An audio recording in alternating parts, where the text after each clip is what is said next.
pessoal, nesse capítulo do livro de vocês, que fala sobre fração, se encontra no caderno 2, ok? Para lembrarmos de fração, a gente tem que lembrar o que a fração representa. A fração representa a parte ou o pedaço de um inteiro. Então, que tipos de exemplos nós podemos ver no nosso dia a dia a utilização da fração? Ao dividir uma pizza, ao dividir um bolo. E voltando aqui ao primeiro exemplo da primeira imagem desse slide, vocês podem observar que tem uma pizza dividida em 7 pedaços e foi retirado um pedaço. Esse primeiro pedaço retirado aí, ele é lido como 1/7. A fração representada por 1/7 está representando esse 1 aí no numerador. O pedaço da pizza que foi retirado, que foi separado, e o 7 no denominador está representando o total de pedaços da pizza. As leituras da fração, de cada fração, vai depender do seu denominador. Então, os denominadores de 2 até o 9, a gente lê dessa forma como a gente pode observar aqui nessas colunas. Então, por exemplo, se o denominador for 2, eu leio, por exemplo, 1/2. Se o denominador for 3, eu leio, por exemplo, 2/3, ou 3/4, né, com o denominador 4, e assim por diante. A partir do número 11, nós acrescentaremos a palavra avos no final da frase.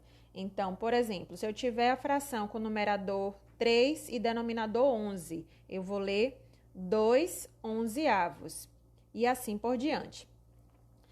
Vale ressaltar que os denominadores 10, 100, 1000 ou múltiplos de 10, nós temos uma leitura diferente. O 10 a gente lê como décimo, então poderia ser 1/10, 2/10.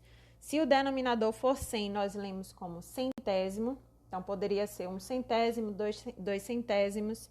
E se for 1000, 1/1000, 2/1000 e assim por diante. A partir do número 11, como eu já falei aqui, nós acrescentamos a palavra avos. Eu coloquei aqui 2 exemplos a mais para vocês recapitularem. Então, 3 15avos e 8 32avos. O número que está embaixo é chamado de denominador e o número que se apresenta acima da fração, ele é chamado de numerador. Então, o denominador, ele vai representar sempre o total de partes que a imagem for representada, certo? E o numerador é a parte que for pintada, separada, repartida, a depender da questão. Nós temos 3 tipos de frações, certo? Nós temos a fração própria, a fração imprópria e a fração aparente. A fração própria, ela é caracterizada por ter o numerador menor do que o denominador. A fração imprópria é o inverso, né, da própria. Ela tem um numerador maior do que o denominador. Já a fração aparente, ela apresenta o numerador sendo múltiplo do seu denominador. Também a gente tem como observar se esse numerador for divisível pelo denominador. Então, se a divisão for exata do numerador pelo denominador, a gente classifica essa fração como uma fração aparente. Temos também que falar sobre as frações equivalentes. Quando a gente fala de equivalência, nós estamos falando de mesma quantidade representada. Aqui nós temos 3 exemplos. Na primeira imagem, nós temos uma pizza que, ao observar aí, nós temos 4 partes divididas, né? Na segunda pizza, ela foi dividida em 2 partes iguais. E na última pizza, na terceira, nós temos aí ela dividida em 8 partes iguais. Não existe falar de fração se não for falar de pedaços iguais. Então, sempre que formos representar em uma figura, a representação de uma fração precisa ter pedaços divididos de forma igual, certo? Então, o que é que eu quero ver com vocês nesse exemplo? Que as 3 pizzas, elas têm o mesmo tamanho e elas foram repartidas em quantidades diferentes. Porém, todas elas estão destacadas a metade da pizza. Na primeira, 2/4, na segunda, 1/2 e na terceira, 4/8. Todas elas, apesar de os números serem diferentes, que foram utilizados nas frações, as quantidades que foi repartida e foi tomada, né, dessa pizza são quantidades iguais. Quando a gente fala de número misto, a gente está falando de uma representação de uma fração junto com uma parte inteira. nós temos aí, por exemplo, um bolo inteiro mais um pedaço do bolo do mesmo tamanho. Então, podemos dizer que essa representação seria um inteiro e um 16avos, já que esse bolo aí foi dividido em 16 partes, certo? Então, quando a gente tem junto parte inteira com fração, nós temos, então, um número misto. O próprio nome, né, já sugere esse entendimento. O número misto desse exemplo aí é 2 inteiros e 6 décimos.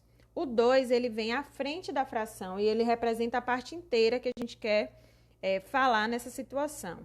E a fração 6 décimos está representando a parte fracionária da situação. Então, por exemplo, vamos dizer que eu tenho uma torta, né, inteira, eu tenho uma segunda torta inteira e eu tenho uma terceira torta. Nessa terceira torta, eu dividi ela em 10 partes e eu peguei 6 partes. Então, vamos dizer que essas três tortas foram vendidas, né? Só que não foram vendidas totalmente. Só foi vendida a primeira e a segunda completa e a terceira torta foi vendida apenas 6 décimos dela. Então, para representar essa situação, eu usaria o número misto. Eu vendi 2 tortas e 6 décimos de uma torta. O número misto, como eu já falei, é a união da parte inteira com a parte fracionária da situação. Se eu quiser transformar esse número misto em uma fração imprópria, eu tenho como fazer isso. De que forma? Eu pego o denominador da fração, multiplico pela parte inteira e somo com o numerador. Então, aqui nessa situação ficou 10 vezes 2, que dá 20, 20 mais 6 dá 26. Esse 26 é o numerador da fração imprópria. E o denominador a gente repete. Então, o número misto 2 inteiros 6 décimos é a mesma representação da fração imprópria 26 décimos. Quando nós falamos de simplificação de fração, nós estamos falando de uma redução do número, né, da representação do número da fração. Então, nós temos aqui o seguinte exemplo. Um grupo de pessoas, um grande grupo de pessoas, que foi dividido em 8 grupos. E na situação está pedindo para você pegar 2 grupos, então eu teria a fração 2/8.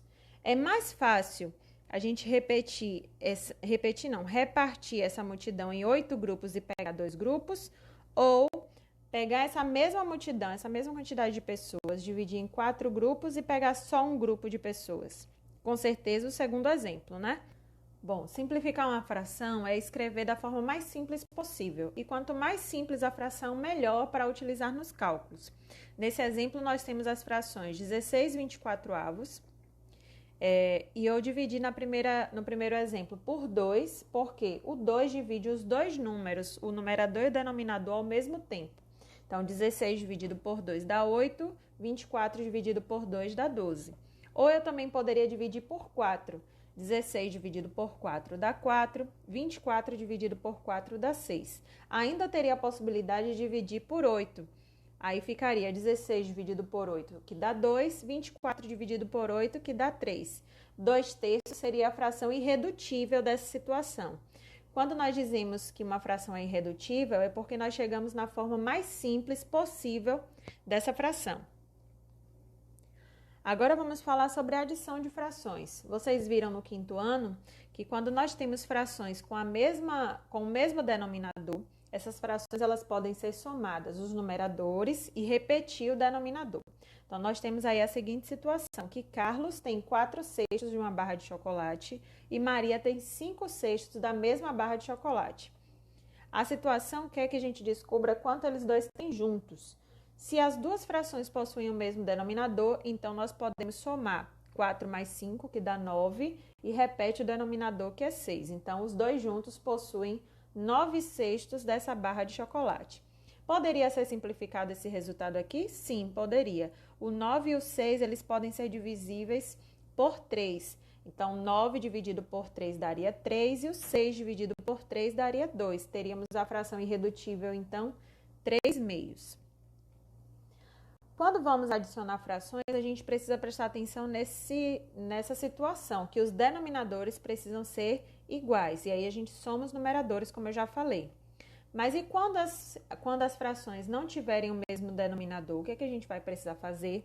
Precisaremos utilizar o MMC, que nós estudamos, né, no último livro, no caderno 1. Então, qual seria o MMC de 5 e 2? O MMC de 5 e 2 seria 10. Então, aí, para calcular essas duas frações, para somar essas duas frações, a gente vai colocar no lugar do denominador antigo o número 10, que é o MMC, e vamos fazer a seguinte operação. Vamos dividir o denominador novo, que é o MMC, pelo denominador antigo e multiplicar pelo numerador antigo. Então, fica 10 dividido por 5, que dá 2. 2 vezes 3, 6. 10 dividido por 2, que dá 5. 5 vezes 1, 5. Depois de feito isso, a gente pode somar os numeradores. Então, 6 mais 5, 11, e repete o denominador. Sempre que for possível, depois desse resultado aqui, a gente observa se o numerador e o denominador, eles podem ser simplificados. Se puder ser simplificado, faz a simplificação. Essa situação aqui não vai ser possível, porque o 11 e o 10 não possuem divisores em comum. Depois que a gente encontra o MMC, nós vamos dividir o MMC pelo denominador antigo e multiplicar pelo numerador antigo também, encontrando assim o numerador novo, certo? Então, vai ficar 10 dividido por 5, que dá 2. 2 vezes 3, 6. Próxima fração, 10 dividido por 2, que dá 5. 5 vezes 1, 5. Depois de feito isso, você encontrou aí as frações equivalentes às frações antigas. Agora, elas possuem o mesmo denominador. Então, quando elas têm o mesmo denominador, a gente consegue somar os numeradores e repetir o denominador. Então, vai ficar assim, 6 mais 5, 11, e repete o denominador 10. Quando a gente chega nesse final, se esses números, o numerador e o denominador, eles forem, tiverem, né, divisores em comum, a gente faz a simplificação. Não é o caso dessa situação aqui, porque o 11 é um número primo, ele só é divisível por 1 e por ele mesmo, e o 10, ele tem outros divisores, né, o 1, o 2, o 5 e o 10, mas não possuem divisores em comum. Então, fica dessa forma a nossa resposta. Para o caso de subtração, a gente utiliza o mesmo método, o método do MMC. Só que no final, ao invés de adicionar os numeradores, nós vamos subtrair. Então, aqui 5 e 2, mesma situação, o MMC vai ser 10, certo? Pega esse 10, que é o MMC, divide pelo denominador antigo e multiplica pelo numerador antigo, encontrando assim o numerador novo. Então, vamos lá. 10 dividido por 5, que deu 2. 2 vezes 3, 6. 10 dividido por 2, que dá 5. 5 vezes 1, 5. Ao invés de somar, agora a gente tem uma subtração. Então, subtrai 6 menos 5, 1. Então, nós vamos encontrar a fração 1/10.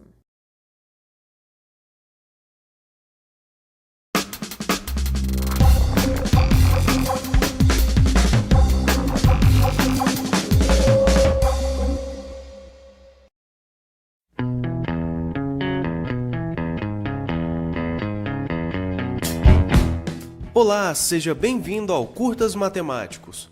Hoje nós vamos falar sobre o conceito de fração. Você já percebeu que trabalha com frações todos os dias? Quando você vai dividir um bolo entre seus amigos, falar que horas são para alguém ou pagar uma conta no supermercado, são apenas alguns exemplos de como o uso de frações faz parte do nosso cotidiano. As frações surgiram justamente devido à necessidade de as pessoas representarem partes de um todo, as famosas quantias quebradas, como costumamos dizer. No Antigo Egito, as terras próximas ao rio Nilo ficavam muito férteis após o período das cheias. Para dividir os lotes de plantação, os agrimensores utilizavam uma corda que tinha uma unidade de medida marcada. Eles então verificavam quantas vezes aquela unidade de medida cabia no perímetro do terreno. Porém, na maioria das vezes, a medida não dava uma quantidade exata da unidade de medida da corda. Com isso, foi necessário desenvolver uma maneira de representar partes de um todo, e assim surgiram as frações. A representação era diferente da que conhecemos hoje em dia, mas a ideia era a mesma. Uma fração é a representação de uma quantidade através da razão ou divisão de dois números inteiros. Na notação de fração que mais utilizamos, temos um número sobre o outro separados por uma barra horizontal. A parte de cima da fração é o numerador, que indica quantas partes são tomadas do inteiro. A parte de baixo é o denominador, e indica em quantas partes dividimos o inteiro. Por exemplo, se dividirmos uma pizza em 4 pedaços e retirarmos um desses pedaços, retiramos uma fração de 1/4 dessa pizza. Veja que o denominador 4 representa o número de pedaços em que a pizza foi dividida, e o número 1 mostra o número que foi retirado. Da mesma forma, podemos representar a parte da pizza que restou por uma fração, que nesse caso é 3/4. Uma fração é, portanto, a representação de uma razão A sobre B, onde A e B pertencem aos inteiros e B é diferente de zero.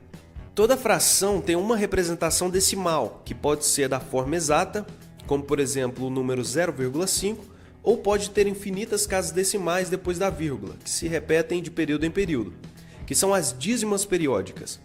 Por exemplo, a fração 4/33 tem como forma decimal 0,12, 12, 12 e assim por diante, que é uma dízima periódica.